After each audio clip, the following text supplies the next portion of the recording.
വയനാട് ഉരുൾപൊട്ടൽ ദുരന്തത്തിന്റെ പശ്ചാത്തലത്തിൽ 16 അടി നീളവും 4 അടി വീതിയിലും ഡാവിഞ്ചി സുരേഷ് നിർമ്മിച്ച മിനിയേച്ചർ ഉരുൾപൊട്ടൽ രേഖാശില്പം ശ്രദ്ധേയമാവുന്നു.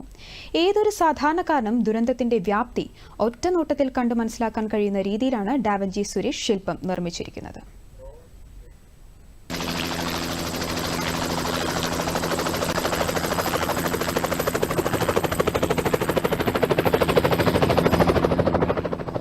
വെള്ളരിപ്പാറയിൽ നിന്ന് തുടങ്ങി പുഞ്ചിരിമട്ടവും മുണ്ടകൈ പ്രദേശവും കടന്ന് വെള്ളാർമല സ്കൂളും പിന്നിട്ട് ചൂരൽമല ടൗണിനടുത്തുകൂടെ എസ് പോലെ വളഞ്ഞൊഴുകുന്ന പുഴയുടെയും മുകളിലായി 7 കിലോമീറ്റർ ദൂരത്തിലുള്ള വലിയ പ്രദേശത്തിൻ്റെ ഒരു പ്രധാന ഭാഗം മാത്രമാണ് ഈ മിനിയേച്ചറിൽ രൂപപ്പെടുത്തിയിരിക്കുന്നത്.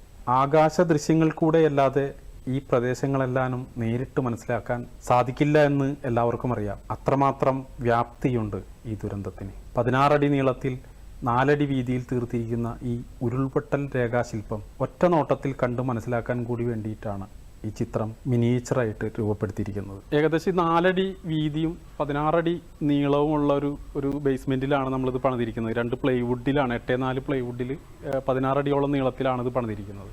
ഇത് പോളിഫോമും അതുപോലെ തന്നെ ഫൈബറും കുറേ കല്ലുകളും മിനിയേച്ചറുകളും അങ്ങനെ കുറേ വീടുകളൊക്കെ ആയിട്ട് നമ്മൾ ചെയ്തിരിക്കുന്നതൊക്കെ ഏകദേശം ഒരു 5 ദിവസം കൊണ്ടാണ് ഇതിൻ്റെ പണി തീർത്തത്. ഉരുൾപൊട്ടലിൻ്റെ ഭീകരത എല്ലാ ജനങ്ങളെയും ഒറ്റ കാഴ്ചയിൽ മനസ്സിലാക്കി കൊടുക്കാൻ വേണ്ടിയിട്ടുള്ളൊരു മിനിയേച്ചറാണിത്.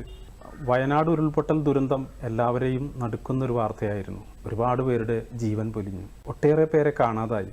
അനാഥരായവരെയും രക്ഷപ്പെട്ടവരെയും പുനരധിവസിപ്പിക്കുന്നതിന് മലയാളികൾ ഒന്നിച്ചു നിന്ന് സഹായങ്ങൾ ചെയ്തു തുടങ്ങി. നേരിട്ടും മുഖ്യമന്ത്രിയുടെ ദുരിതാശ്വാസ നിധിയിലുമൊക്കെയായി ആവുന്നത് ചെയ്യുകയാണ്. മാർഗമേതായാലും ദുരിതമനുഭവിക്കുന്നവർക്ക് സഹായമെത്തിക്കുകയാണ് ലക്ഷ്യം.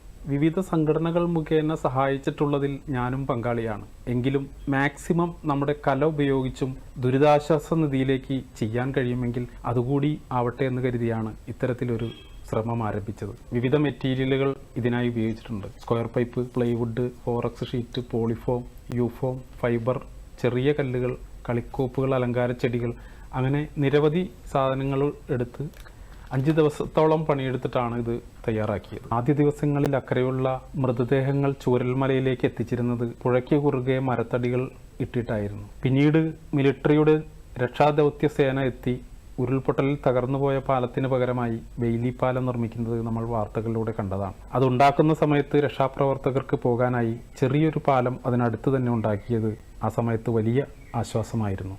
ഉരുൾപൊട്ടലിൻ്റെ ഭീകരത സാധാരണ ജനങ്ങൾക്ക് പോലും ഒറ്റ നോട്ടത്തിൽ മനസ്സിലാക്കാൻ കൂടി വേണ്ടിയാണ് ഇങ്ങനെയൊരു സൃഷ്ടി ജനിക്കാനുണ്ടായ കാരണം.